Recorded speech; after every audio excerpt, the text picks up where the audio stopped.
para poder sentar-se. Como se trata de um trabalho comemorativo da igreja, eu quero ler no livro do Apocalipse, capítulo 5, os 4 primeiros versículos, onde o texto diz: E vi na destra ou na mão direita do que estava sentado sobre o trono um livro escrito por dentro e por fora, selado com 7 selos. Capítulo 5, versículo de 1 a 4. E vi um anjo forte, bradando com grande voz: Quem é digno de abrir o livro e de desatar os seus selos? E ninguém no céu, nem na terra, nem debaixo da terra podia abrir o livro, nem olhar para ele. E eu chorava muito, porque ninguém fora achado digno de abrir o livro, nem de o ler, nem de olhar para ele. Queiram tornar os vossos assentos, aqueles que assim podem. Eu quero pedir a paciência dos irmãos. Eu serei objetivo, eu sei, mas eu quero agradecer ao pastor, presidente deste ministério, pastor Elias, e obviamente que em seu nome a todos os demais pastores na minha retaguarda, na minha vanguarda, como também agradecer ao pastor Josué, meu amigo, irmã Débora. Muito obrigado pelo convite. Quero agradecer a Deus pelo carinho, a receptividade, e em vossos nomes agradeço a toda a igreja. Quero agradecer ao evangelista Marco pela locomoção, carinho e poder, o cuidado para comigo. Queridos, me permita ser breve, pois não quero cansá-los, mas eu quero falar algo muito simples, que condiz com a história da igreja, tendo em vista que é o aniversário do 50º ano, em que esta igreja, aqui neste lugar, neste local, nesta cidade, este ministério, nasceu Aliança de Salvação. Então eu quero compartilhar juntamente algo que é bíblico, mais estimulativo, pois o meu objetivo é, como o tema proposto é estimulativo, faz a obra. Eu quero que você no final entenda o privilégio que nós, da última geração, temos em sermos imbuídos nesta aliança. Quando nós lemos o texto, os irmãos hão de convir que o livro do Apocalipse é o resumo da história humana. Ele dá o começo, dá o meio, dá o fim. E quando nós analisamos, exceto o apóstolo João, mas nenhum outro, nem Paulo, nem Pedro, nem Tiago, soube do Apocalipse. Todos morreram antes do ano 91 depois de Cristo. João sobrou para receber esta revelação.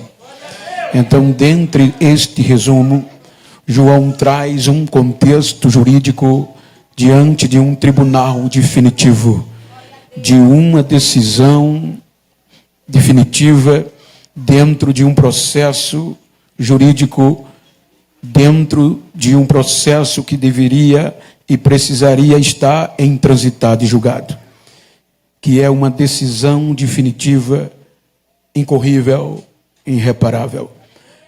Quando nós analisamos o texto, os irmãos observem que há um trono, um julgamento, um tribunal. Quando nós analisamos a história bíblica, os irmãos hão de convir que o próprio apóstolo Paulo, pelo poder do conhecimento jurídico, ele já tratava a história nossa, gentios, como um processo jurídico. Por isso que no capítulo 8 aos Romanos, ele vai falar deste contexto. Quem intentará acusação contra os escolhidos de Deus? É Deus quem os justifica. Então ele, na continuidade, tendo em vista que o capítulo 8, a partir do versículo 31 aos Romanos, é um cântico de vitória diante de uma decisão judicial. Quando nós vamos para o capítulo 8, versículo 35, dentro do mesmo hino, ele faz 7 questionamentos. Quem nos separará do amor de Cristo? Então ele cita 7 testemunhas que conseguiram afastar de Deus todo o processo humano como adorador. A tribulação, a perseguição, o perigo, a nudez e a espada. É 7 no total. Então, quando nós analisamos a história, me permita ser rápido, que a hora corre, e me permita ser um pouco rápido.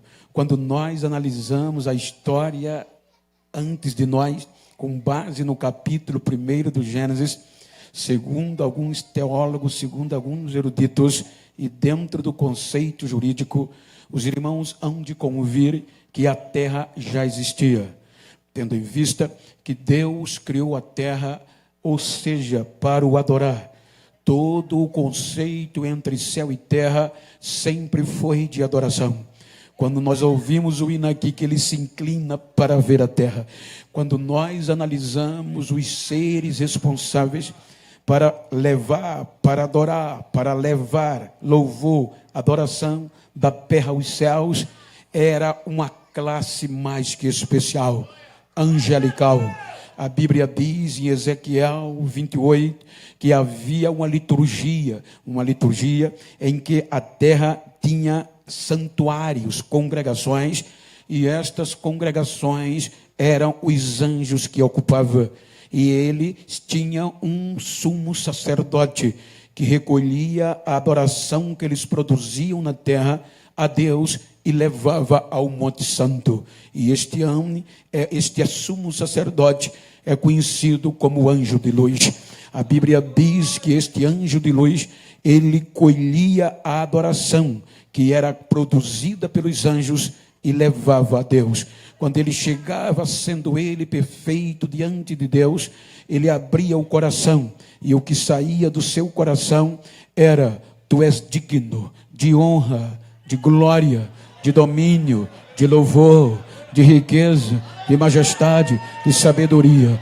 Então, todos os dias, por meio dos anjos, este ser, chamado anjo de luz, levava adoração aos céus.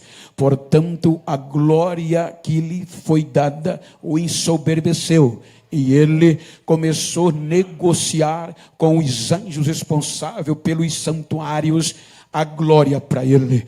Então, Ezequiel capítulo 28, versículo 18 diz que pela iniquidade, pela multiplicação do teu comércio, tu contaminaste os teus santuários.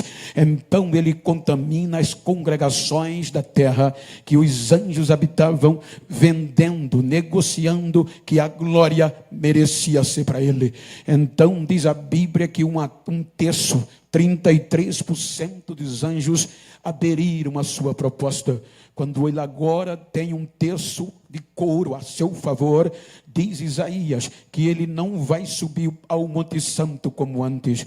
Ele diz: subirei acima das mais altas nuvens, das mais altas estrelas, e lá estabelecerei o meu trono e serei igual ao Altíssimo. Ele quer ser igual a Deus pelo brilho que lhe foi lhe dado. Quando ele sobe, então Deus já o aguardava, que conhece todas as coisas. Então Deus lamenta e diz: tu era perfeito desde o dia em que foste criado, mas iniquidade foi achada em ti, e te atirarei à terra humilhado. Então há um julgamento. Observem que aqui já há o primeiro julgamento entre Deus e os adoradores. Judas capítulo 1, versículo 6, Judas escreve que os anjos que não guardaram o seu principado, mas deixaram a sua moradia, Deus os reservou na escuridão eterna para o juízo daquele grande dia. Então Deus julga sem direito sem dar direito à defesa. Os anjos juridicamente passaram pelo primeiro julgamento sem ter direito ao contraditório, juridicamente sem o devido processo legal. O devido processo legal é que eu não posso ser julgado sem a instauração de um processo de defesa em meu favor. Mas os anjos, por ser massa angelical, não gozaram o direito de defesa. A Bíblia diz que Lúcifer é condenado sem direito a recorrer e é atirado à terra. A terça parte dos anjos que contaminados, julgados, presos na escuridão para o juízo do grande dia. E os 2/3 que não se contaminaram, Deus recolhe a si. E a ira de Deus vem para a terra. E a terra fica sem forma e vazia. Ela perde a forma original e sem adorador. O vazio é sem adorador. Então observem que agora a terra sem adorador, a terra vazia, sem a presença de Deus, as águas vêm e cobrem a terra, e acima das águas abismos e trevas. Então não há mais relacionamento, não há ser na terra que adore a Deus. Então o tempo passa e a escuridão e o abismo prevalece.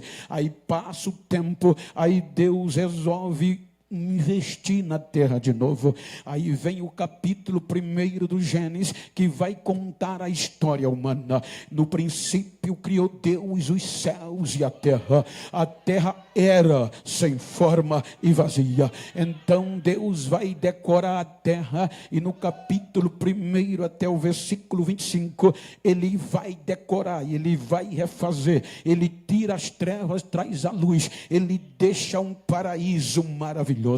Versículo 26 do capítulo 1, ele vai criar um adorador. E agora, como criar este adorador? Por onde começar? Aí há uma reunião.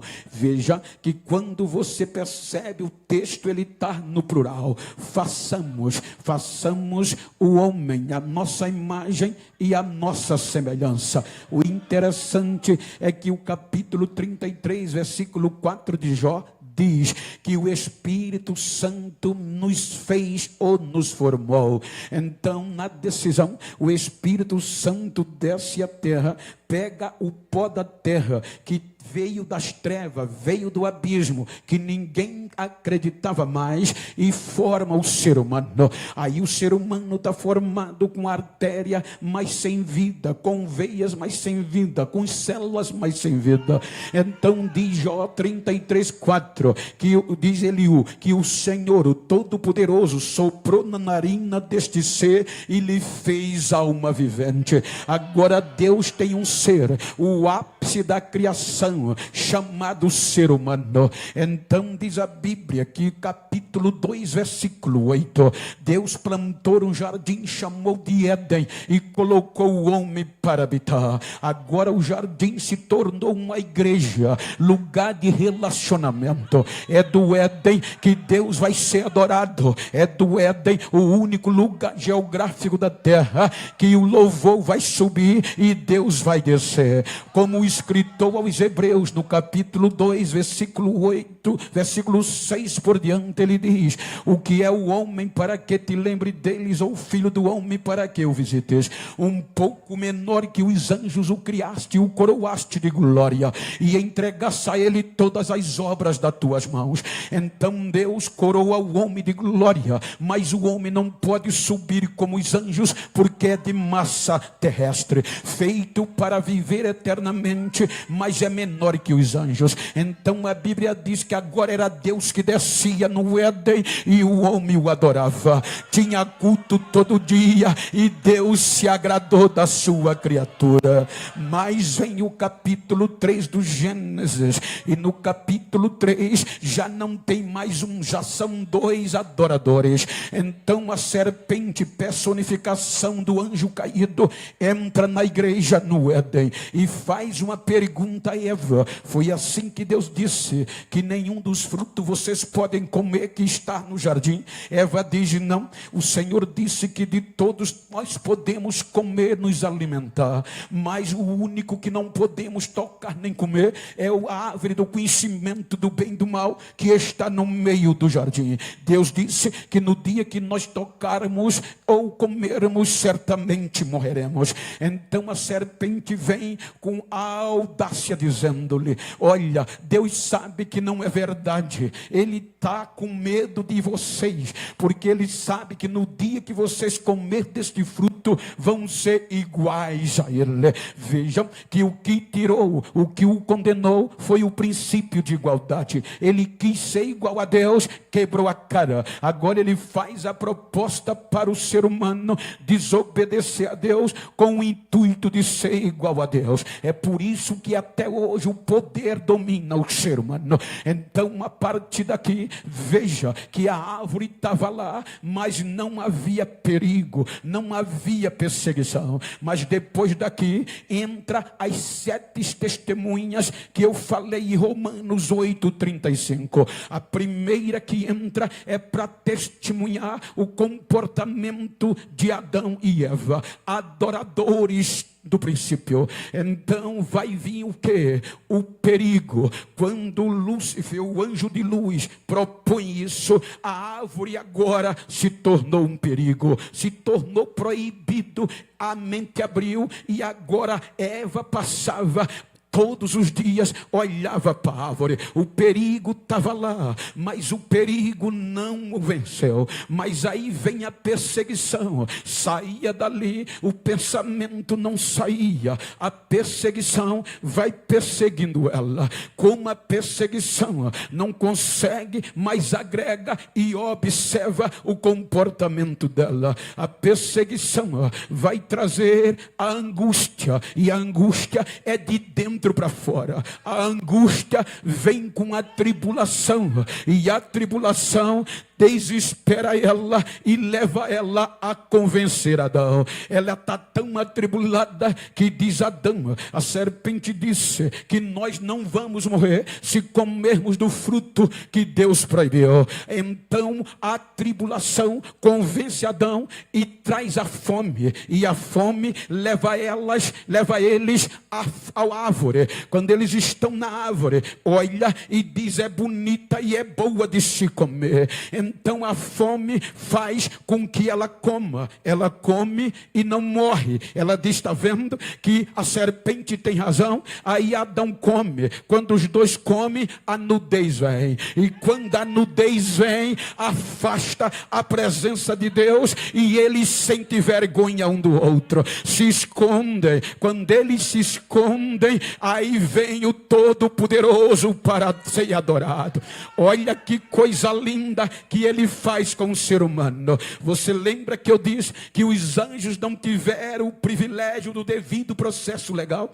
Olha que se não parece um contraponto. A gente ensina, a gente prega que Deus é onisciente, é um dos seus atributos. Quem é onisciente sabe tudo, todas as coisas e tudo antes que aconteça. Se ele sabe que aconteceu, porque ele vem dando uma de inocente? Adão, cadê você? A igreja está vazia. Onde você está? Estou escondido. Por que você está escondido? Porque eu estou nu. Ora, quem te mostrou que estava nu? Por acaso comesse do fruto que eu disse para não comer? E que é que Deus está dando a ele? O direito de defesa. Deus não vai condená-lo como condenou os anjos. Vai dar o direito do contraditório, mas ele não se justifica. Ele diz: a mulher que tu me deste me enganou. Aí Deus dá o direito à mulher, e a mulher diz: a serpente me enganou. Aí a serpente já está julgada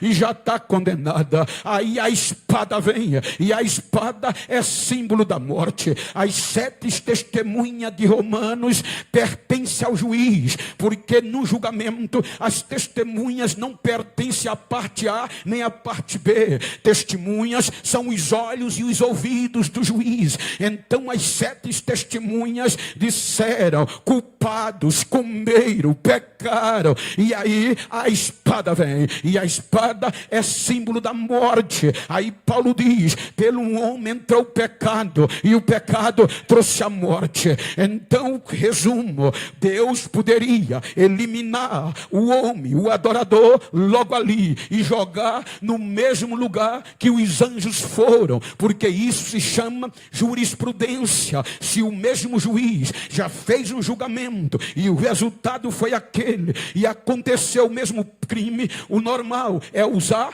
a jurisprudência, a legalidade é essa. Mas Deus não, o homem vai ser expulso, mas Deus não desiste dele. Ele mesmo traz um recurso chamado graça, para não destruir o homem, para preservar o adorador. Mas a Bíblia diz que as 7 testemunhas afastaram os adoradores de Deus. A igreja é fechada. Veja que o tema é igreja. A igreja é fechada. O jardim é lacrado. E o adorador não pode adorar mais. Distante da glória de Deus. Afastado da glória de Deus. Aí o tempo passa. E já não é mais são mais 2. Mais uma geração. Aí vamos para o capítulo 6 do Gênesis. Aí vem quem? O promotor de acusação. A morte que já reina. O pecado que já reina no período da inocência, porque Paulo diz, Romanos 5,14, a morte reina desde Adão até Moisés. Então vem e faz uma nova petição para um definitivo juízo, porque o pecado degradou a raça humana. Capítulo 6, se você abrir a sua Bíblia, há um epígrafe em negrito dizendo, degradação geral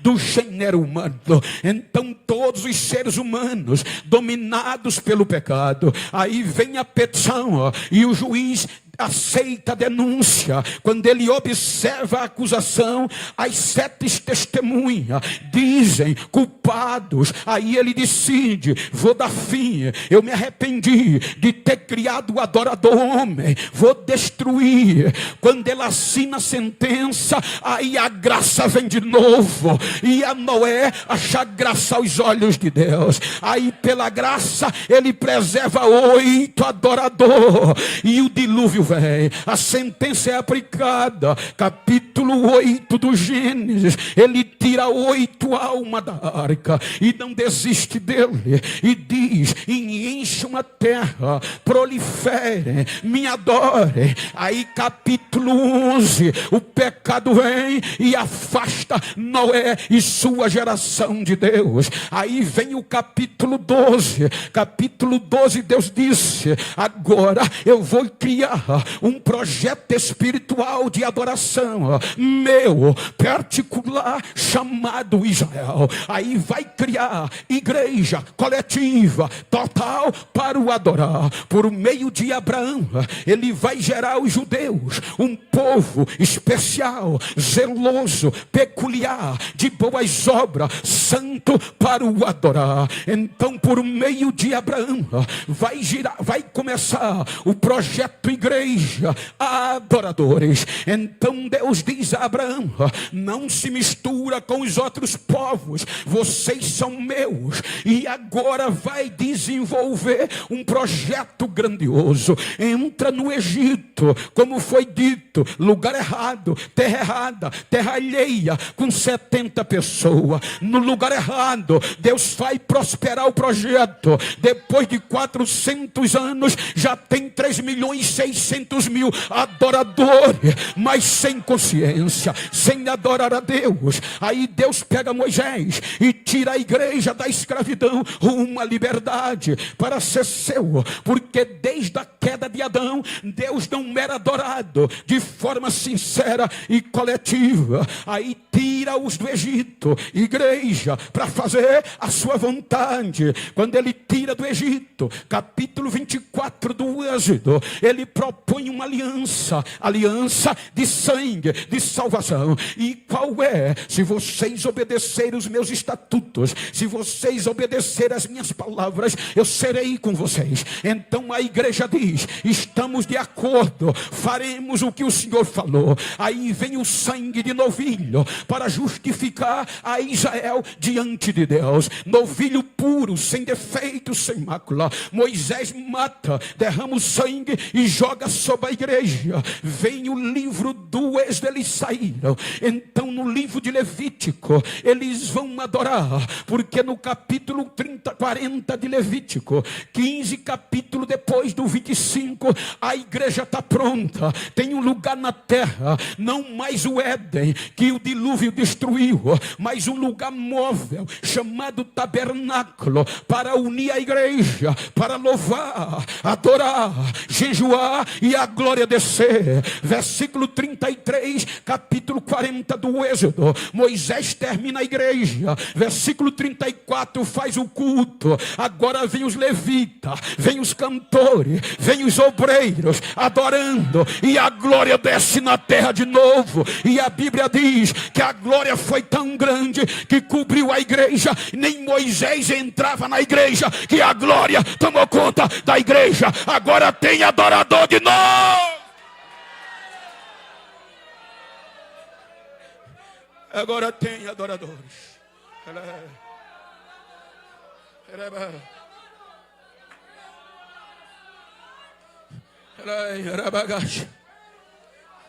Aí Deus diz: eu vou colocar vocês no meio da terra. Se você ler no contexto profético posterior, Isaías 41, 19, eu plantarei no deserto. Deus disse antes: eu vou abrir rio no meio do deserto e mananciais em terra seca. Vou plantar no meio do deserto. Veja que você vai ver várias árvores, e uma especial, a oliveira no meio, que é Israel, e as outras árvores, as nações. Então Deus disse: vou botar vocês no meio da terra, para que todas as nações saibam que vocês é um projeto meu, e foi a mão do Senhor que criou e fez vocês. Então é um projeto de adoração. Deus coloca Israel no Mediterrâneo. Aí vem por meio de Josué, esforçando. Josué faz a obra, se esforça, tem bom ânimo. Vai ser difícil, mas eu estou dentro do projeto. Se eu estou dentro, vai dar certo. Josué coloca o povo no Mediterrâneo. Então agora tem uma geração que vai passar, mas vem a geração de Davi. E a geração de Davi era especialidade adorar. Salmo 145, versículo 4, verso 4 por diante. Disse Davi: Senhor, parafraseando, eu me comprometo de falar das tuas grandezas, das tuas proezas, e a minha geração vai passar para outra geração quem tu és, a tua grandeza, a tua bondade vai passar de uma geração para outra. Aí vem Salomão, constrói um templo físico. Aí vem Crônica, segundo as Crônicas 7:16. Aí Deus disse: a partir de agora os meus olhos, os meus ouvidos vão estar neste lugar perpetualmente. Agora a terra não tem o Éden, mas tem um templo aonde é a morada de Deus. Agora, uma vez por ano,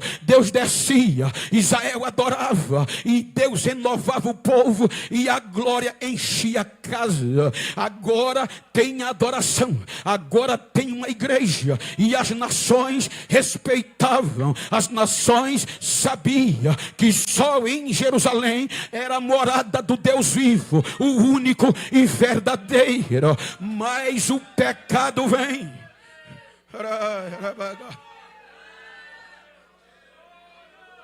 A lei e o sangue de novilho não deu sustentação espiritual aos judeus. O pecado vem. E a lei enfermou, enfraqueceu. E Paulo diz que a morte e o pecado dominam. O único lugar na terra de adoração, chamada igreja, Jeremias 52, versículo 13, foi queimado pelos caldeus, foi destruído. E o projeto igreja foi levado para a escravidão.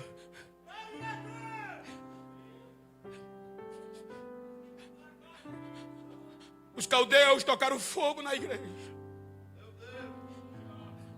blasfemaram sobre os utensílios de adoração e levou a igreja como escravo. Aquele lugar que adorava e Deus descia. Agora as raposas, os chacais, o mato vai crescer. E não se ouvia mais louvor nem adoração. Chegaram no cativeiro, não tinham força. Penduraram os instrumentos musicais.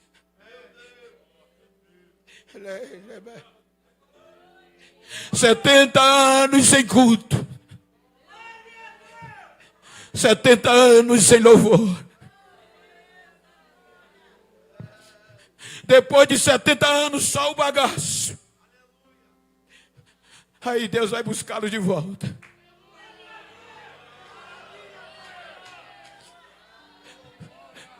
E usa o profeta Ageu para pedir para eles recomeçarem. Porque havia uma aliança. Quando ele os tirou da casa do Egito. E ele ia voltar a fazer estremecer as nações. Porque minha é a prata e meu é o ouro. E a glória da segunda casa vai ser maior que a da primeira.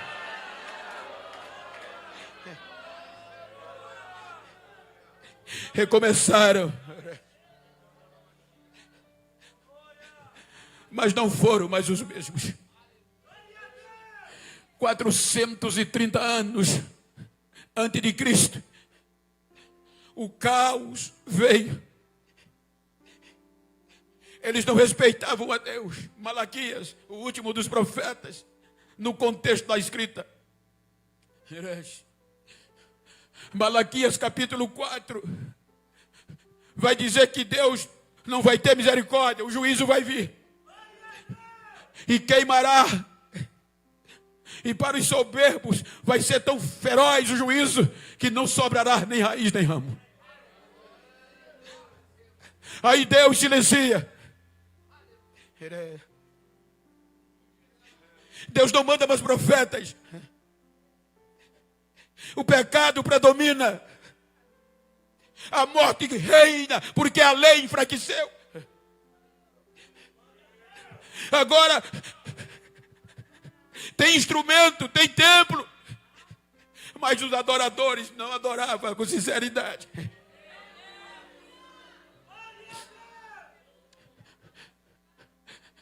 Aí é aqui, na visão teológica que eu tenho, que Jesus vai mostrar a ele o feito. É aqui que Jesus, na minha visão, vai mostrar a ele o que aconteceu no período do silêncio. Como Paulo diz que a morte reina. E a morte só reina porque o pecado lhe dá poder. Aí vem uma petição oficial para o Supremo Juiz. E a petição do promotor de acusação era: conseguimos afastar todos. Desde Adão, desde Noé, e agora o projeto igreja. Israel. Conseguimos vencer. A denúncia vem com as provas. As 7 testemunhas que conseguiram separar todos os adoradores de Deus até aqui. Aí Deus aceita a denúncia. E vai ouvir as testemunhas. As testemunhas começam a relatar os acontecimentos. E um anjo vai escrevendo. Quando as 7 testemunhas terminam a história de Israel, não havia brecha para absolver. Aí João diz que um anjo pega o livro, enrola, sela com 7 selos e entrega na mão do juiz.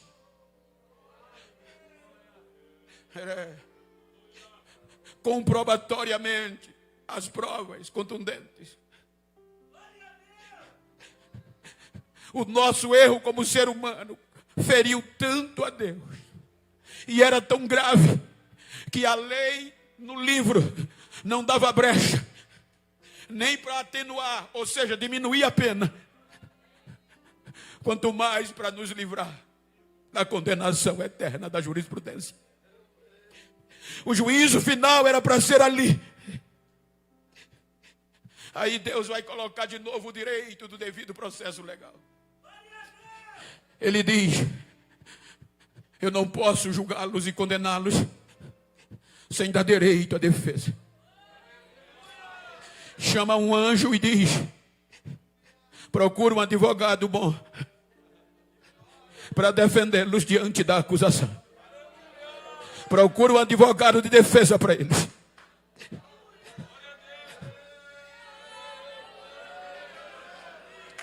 O anjo procura no céu.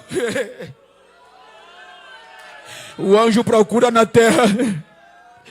O anjo vai para debaixo da terra. E ninguém quis aceitar o nosso processo. A nossa culpa era tão grande que nenhum advogado se predispõe porque não tinha brecha. Aí ele volta dizendo: meritíssimo, ninguém, nem nos céus, nem na terra, nem debaixo da terra, foi achado digno de abrir o livro, de desatar o livro, nem sequer de olhar para ele.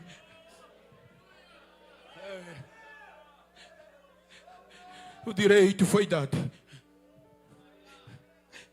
mas eles não têm como se defender. Só me resta condená-los. Era para a história de igreja terminar ali. Era para o Apocalipse 20 ser acontecido ali. A gente ser jogado no fogo eterno, preparado para o inferno, para a morte, para o inferno e os seus anjos. Quando Deus, como Supremo, vai assinar a sentença condenatória, aí Paulo diz que aconteceu algo no tribunal. Filipenses capítulo 2, versículo 6. Ele diz que haja em nós o mesmo sentimento que houve em Cristo Jesus, que sendo Deus, não usurpou ser igual a Deus. Então Paulo, nas entrelinhas, diz que no tribunal este se entra antes da definição final, antes do transitar de julgado. E este ser pede direito de palavra, segundo Paulo. Meritíssimo, eu aceito, já que em nenhum lugar ninguém quis, eu aceito o processo da humanidade. Eu vou defendê-los como advogado. Aí o juiz aceita. Mas a acusação alega impedimento jurídico. Impedimento jurídico, meritíssimo. Ele não pode advogar a humanidade. Por quê? As prerrogativas que ele tem. As prerrogativas dele impedem dele julgar o ser humano, dele defendê-lo. E quais são as prerrogativas que o impedem juridicamente? Aí a acusação diz: ele é o alfa, ele é o ômega. Todas as coisas foram feitas por ele, e sem ele nada do que foi feito se fez. Ele é o verbo, ele é pai da eternidade, ele é príncipe da paz, é maravilhoso conselheiro, ele é Deus, ele é Deus, ele é Deus, ele é glorioso.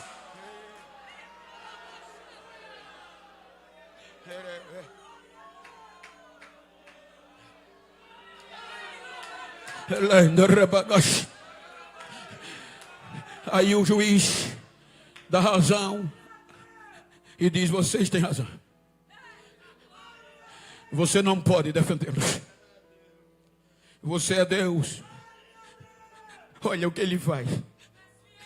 Ele diz: meritíssimo, eu vou abrir mão da minha glória. Eu vou me aniquilar. Eu vou despir da glória que eu tenho. Eu não vou usar o direito de ser Deus. Eu vou me humilhar. Eu vou me tornar um deles. Vou ser servo, mas desistir deles eu não desisto. Eu aceito o processo. Vou abrir mão de tudo.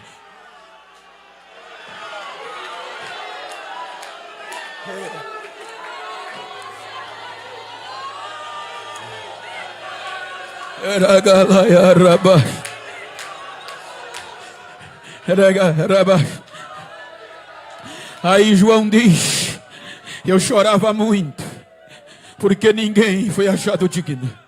Se você olhar a história, olha o que o processo fez. Me permita recapitular o processo. A Bíblia diz que pelo homem entrou o pecado, e o pecado trouxe a morte. Adão, primeiro Adão. Então Deus protelou o julgamento para o capítulo 6. E até o capítulo 6, a Bíblia diz que Adão gerou Sete, e a morte e o pecado venceu Sete. Sete gerou Enos, e a morte e o pecado venceram Enos. Enos gerou a Cainã, Cainã, Malalael, Malalael, a Jared, Jared a Enoque. Enoque disse: eu vou andar com Deus e não vou pecar. Aí Deus gostou e disse: eu vou te arrancar daí vivo, para dizer à tua geração que quem anda comigo, a morte não tem poder sobre ele. Aí leva ele vivo. Mas Metusalém não resolve, e peca e a morte vence. Metusalém gera Lameque, a Jared gera Lameque, Lameque gera Noé. Aí vem todos, a morte vence, o pecado domina, vem um dilúvio. Depois do dilúvio, aí diz a Bíblia que Deus rola o processo e vem Sem gera Arfajade, a morte vence. Arfajade gera Elai, Elai gera Eber, Eber gera Reu, Reu gera Peleg, Peleg gera Serug, Serug gera Naó, Naó gera Terá, e Terá gera Abraão. Aí Abraão é amigo de Deus, é o pai da fé, mas o pecado vence e a morte vence ele. Abraão gera Isaac, Isaac a Jacó, a morte vence. Jacó gera Rubem, Simeão, Levi, Judá, Zebulon, Gad, Assé, Dan, José e a Benjamim, a morte vence. Aí Deus pega Judá, joga no processo. Judá gera Perez, Esrom, Arão, Aminadab, Aminadab, Naasson a Salmão, Salmão a Boaz, Boaz a Obed, Obed a Jessé, e Jessé a Davi. Aí Deus disse: agora eu achei um que vai cumprir o desejo do meu coração. Mas o pecado vence Davi, e a morte vence. Davi gerou Salomão, Salomão a Roboão a Abias, Abias a Asa, o processo. Asa a Josafá, Josafá Jorão, Jorão a Uzia, Uzia a Cais a Ezequias. Ezequias gera Manassés, Manassés a Amon, Amon a Josia, e Josia a Jeconia. O pecado vence e a morte vence. Vem o cativeiro. Depois do cativeiro, Deus arrola o processo, protela. Aí diz Mateus: depois da deportação babilônica, Salatiel gerou a Zorobabel, Zorobabel gerou Abiúda, Abiúda Eliaquim, Eliaquim a Azó, e Azó a Zadok, Zadok gera Aquim, Aquim Eliasar, Eliasar a Matã, e Matã a Jacó, e Jacó a José, que foi marido de Maria. Agora diz Lucas 1:30 que o anjo Gabriel vai em Nazaré e diz: salve, salve a agraciada, salve, salve a agraciada, salve, salve a agraciada. Eis que no teu ventre conceberás e darás à luz a um filho, e o nome dele vai ser Jesus, Jesus, Jesus, Jesus, Jesus. Ele vem.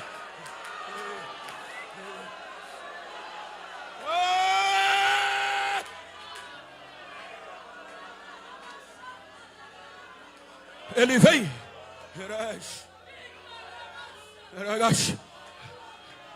Cumprindo a plenitude dos tempos.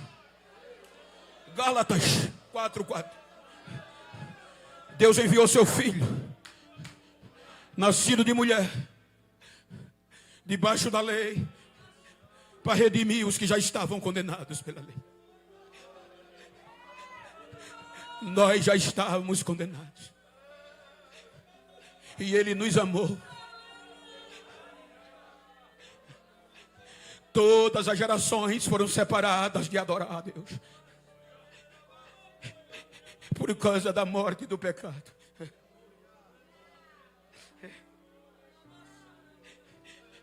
O amor do Pai foi tão grande que João diz que Ele nos amou de uma tal maneira que deu o seu único filho.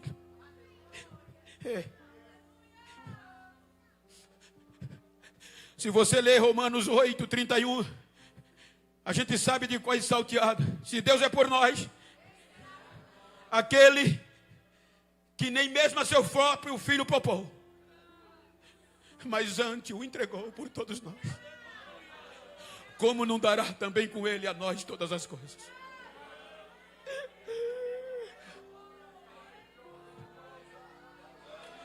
Eu quero que você saia daqui sabendo o privilégio e que você tem comigo.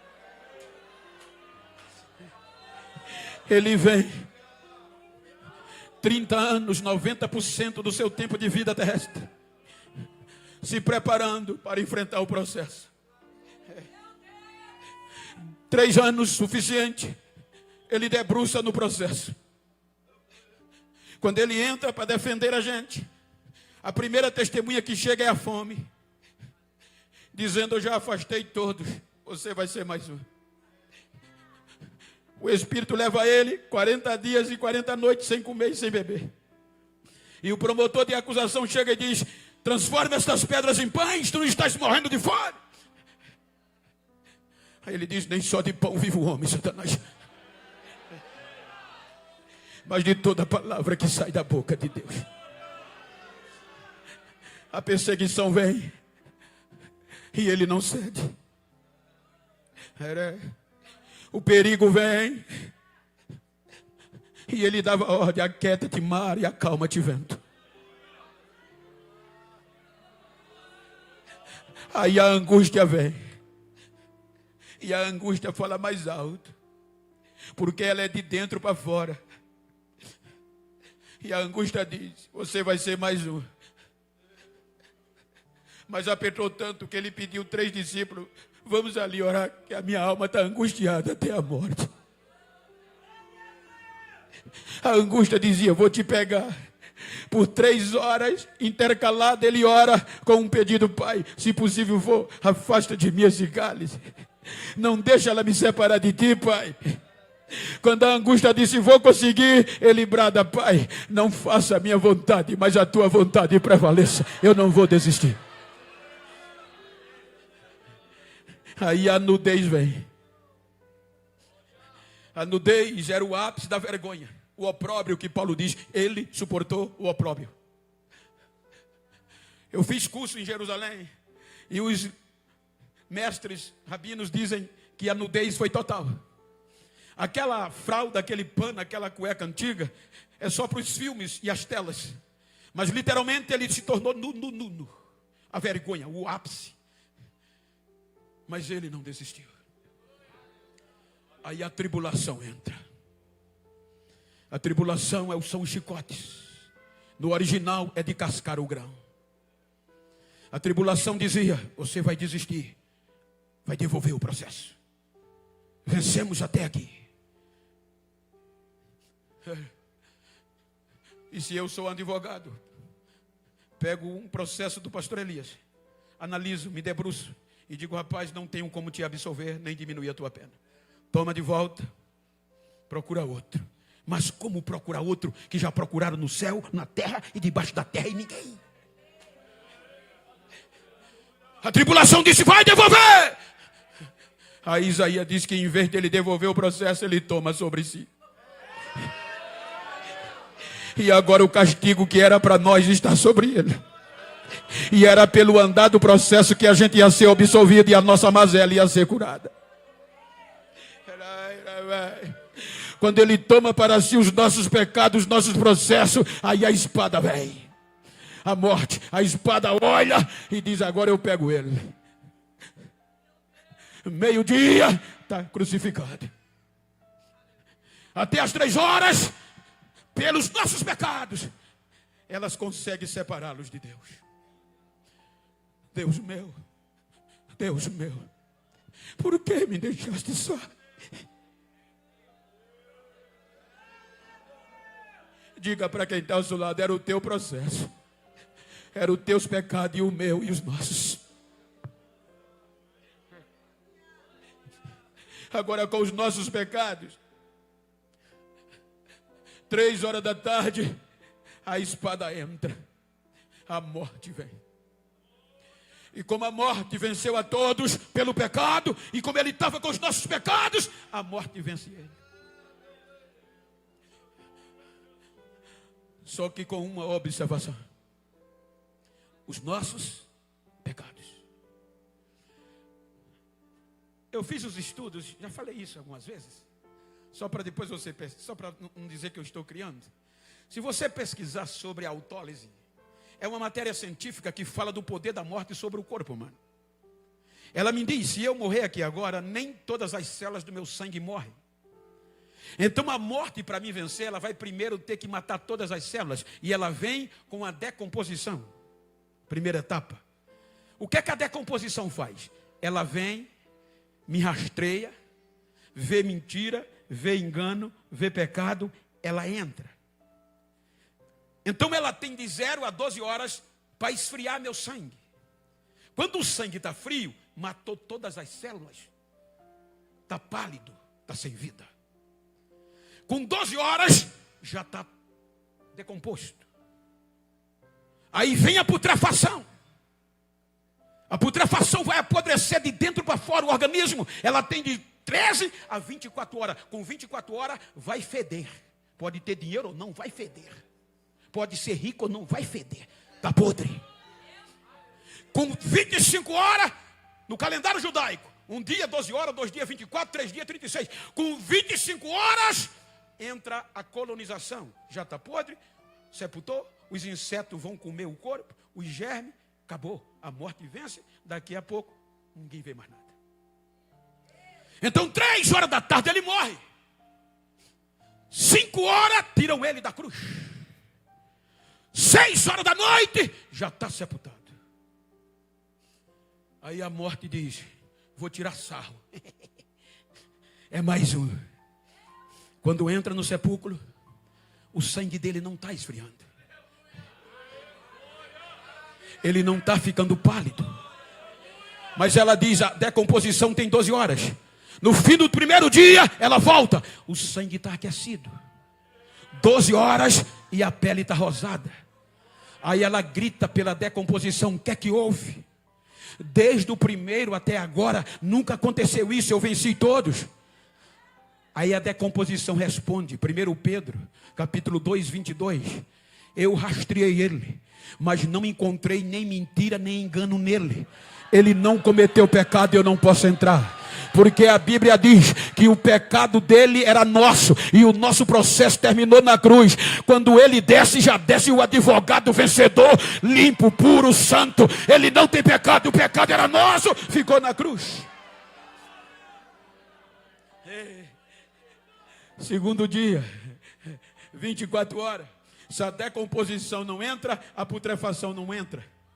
Não tem mosquito, não tem mosca. Ele não está apodrecendo. Manhã do terceiro dia, já vai terminando às 36 horas. Ela entra, ele está rosado, está limpinho, não está podre. Ela chama o pecado e diz: pecado, o que é que houve? A gente venceu todos. Eu domino desde Adão até aqui. O que é que houve? O pecado grita, Hebreus 4,15. Eu fiz com ele como eu fiz com todos. Em tudo eu o tentei, mas em nada ele pecou. Ele é santo, é diferente, ele é puro, ele é puro, ele é puro. Levantaram a bandeira branca, se renderam. E na antiguidade, é por isso que tem o Salmo 24, Davi era guerreiro. E Davi sabe que o rei vencedor não tem glória que caba a ele. Porque quando o rei vencia a guerra, ele descia no quartel do poder do perdedor, tomava o despojo, tomava o poder e já mandava um mensageiro para casa, para a cidade natal, dizendo: diga aos meus súditos que alargue os portões, levante os portais, porque por mais largo que o portão de uma cidade fosse mais alto, não era cabível para a glória de um rei que vencia. Aí agora, ele desce a mais baixa profundeza da terra, toma o poder da morte e do inferno, toma todas as almas que desde Adão até ali descia e diz: agora são meus, quem tiver em mim não vem mais para cá, o caminho agora é para cima, agora é para cima. Manhã do terceiro dia, Maria Madalena e outras mulheres, preocupadas por o corpo não apodrecer logo, vão em Jerusalém, pegam o bálsamo e vão no sepulcro. Quando chega no sepulcro, que vão embalsamar, não tem corpo, só está o lençol. O desespero bate, roubaram o corpo dele. 2 anjos chegam e dizem: mulheres, o que é que vocês estão desesperadas? Roubaram o corpo do meu Senhor. Não, vocês estão procurando no lugar errado. Vocês estão procurando entre os mortos aquele que já está vivo. Ele não está mais aqui, ele já ressuscitou. Ele já ressuscitou. Terceiro dia ressuscita. Restaura a igreja.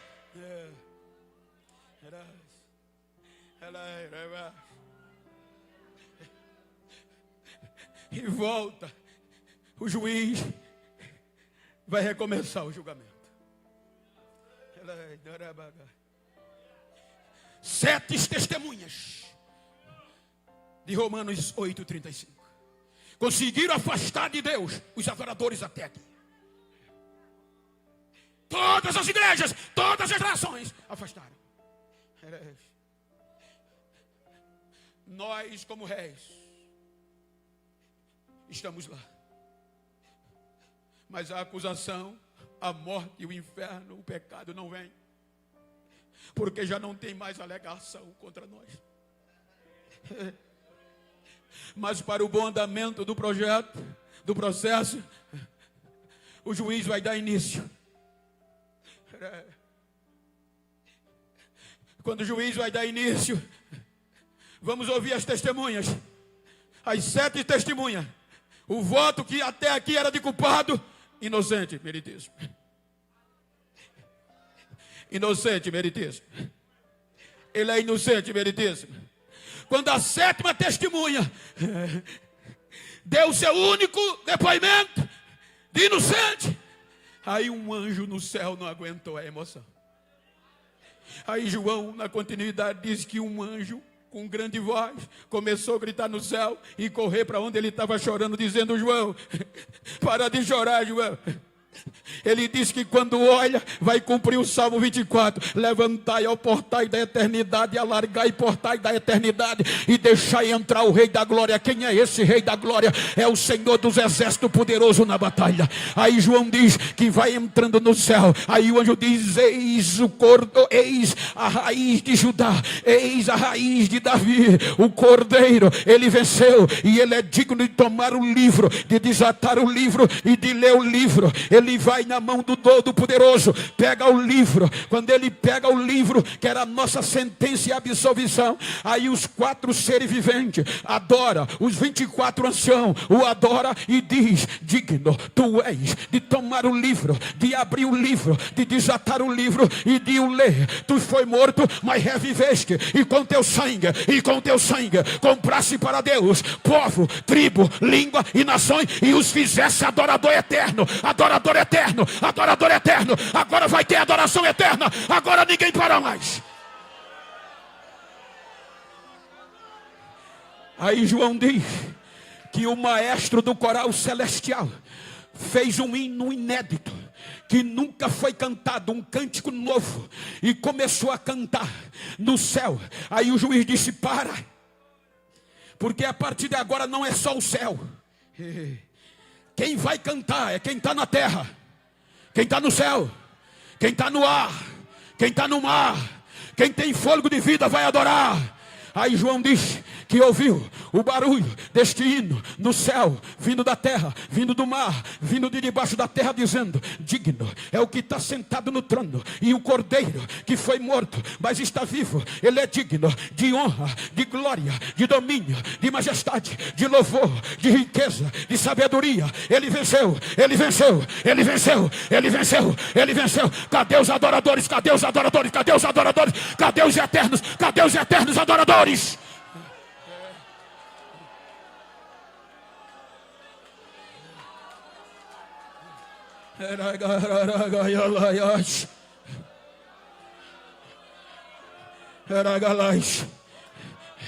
Senta à direita do Pai. E Paulo diz que Deus lhe dá um nome que é sobre todos os nomes. e ao seu nome todo joelho se dobrará, e toda língua confessará que Ele é o Senhor. Aí ele diz: Pai, desde a queda de Adão até aqui, o teu Espírito não habitou para sempre mais no homem. Mas eu prometi à minha igreja, Pai, que ia te pedir insistentemente, que tu ia derramar o Espírito para ela. E não é para ir e voltar, é para ficar com ela para sempre, até o dia do casamento, Pai. Aí Lucas diz que de repente desce aonde a igreja estava um barulho de um vento impetuoso e veemente, e enche toda a casa, e todos foram cheios do Espírito Santo de Deus, e falavam novas línguas, conforme o Espírito Santo concedia que lhe falasse. O poder caiu, e agora quem vai parar esta igreja? Aí vem Paulo, quando ele começa a escrever o capítulo 8 aos Romanos, olha o que é que ele diz, como mudou as coisas. 1 Coríntios, capítulo 6, versículo 19, pode olhar que desde Adão até aqui, o Espírito não morava no homem. Primeiro, o jardim. Segundo, o templo, o tabernáculo, feitos por mão de homem. Quando o jardim foi Deus que criou e o homem perdeu. Mas agora, disse Paulo, não sabeis vós que o Espírito de Deus habita, mora em vós, e que o vosso corpo é morada, é templo do Espírito Santo de Deus? Aí capítulo 8, Romanos, grite comigo só para desafiar, diga: portanto, agora nenhuma condenação a mais para quem está em Cristo Jesus, que não andam segundo a carne, mas segundo o Espírito de vida. Agora grita: porque o Espírito de vida em Cristo Jesus me livrou da lei do pecado e da morte. Quem está livre? Quem está livre? Quem está livre? Quem está livre? Quem está livre? Então adora, adora, adora, adora!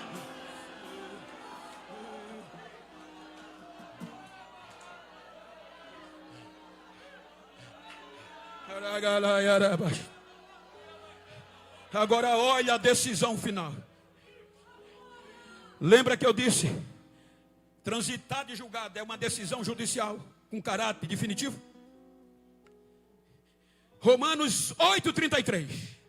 Quem intentará acusação contra os escolhidos de Deus? É Deus quem o justifica.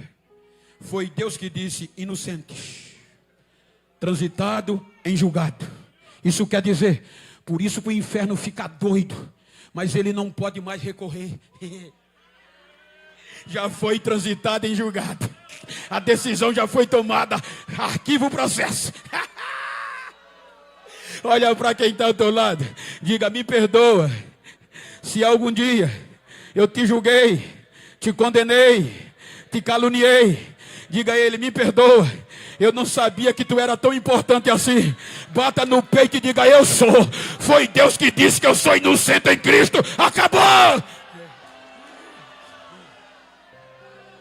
Aí Paulo continua dizendo: quem nos separará? É o hino do amor de Cristo. A tribulação, a perseguição, o perigo, a nudez, a espada. Ou seja, por amor a ti, somos entregues à morte todos os dias. Mas destas coisas somos mais que vencedores. Porque eu estou certo que nem a morte, nem a vida, nem os principados, nem os anjos, nem a potestade, nem o futuro, nem o presente, nem a altura, nem a profundeza, nem uma outra criatura nos separará do amor de Deus que está em Cristo Jesus, nosso Senhor. Cadê a igreja inseparável dele? A partir de agora não há mais como parar. Então adora, adora, adora, adora, adora.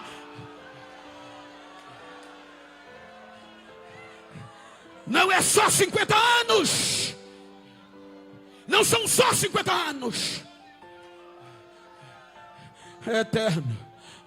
Tinha alguém melhor que você. Você foi escolhido para substituir os anjos, para substituir Adão, para substituir os judeus. Você, como igreja de Cristo, foi separada, foi escolhido para adorar. Então diz para quem está ao teu lado: vai ficar de boca fechada com este privilégio que tu tem de substituir, e ninguém te para mais. Então abre a tua boca e adora do jeito, reage reage aí, reage, reage, reage, reage, reage, reage. Fique de pé, por favor.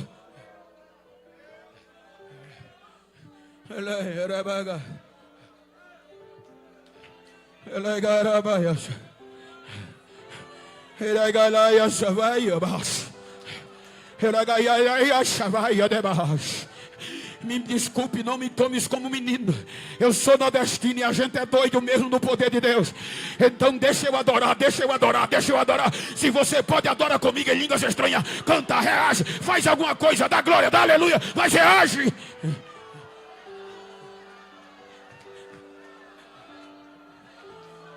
Se você puder, se você quiser, vira para esse crente do mesmo sexo ou íntimo que está do teu lado. Se não tiver, procura um. Me ajuda aqui, pastor. Olha nos olhos dele aí, assim como eu estou com meu amigo pastor Josué. Olha nos olhos dele, olha para mim não. E diga para ele, não quero nem saber como você chegou na celebração dos 50 anos deste ministério. Quero saber como você vai sair.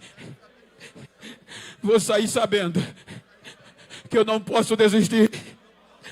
Tenho que continuar fazendo a obra. É muito privilégio substituir os anjos, substituir Adão, substituir Israel, e a adoração é eterna. Diz a ele, me faz um favor, a partir de hoje, se tu encontrar alguém que pensava que eu ia desistir, que eu ia parar de fazer a obra, dá um recado a ele, vai ter que me engolir. A casa dele caiu, eu vou continuar na obra, vou continuar adorando. Abraça ele, abraça ela.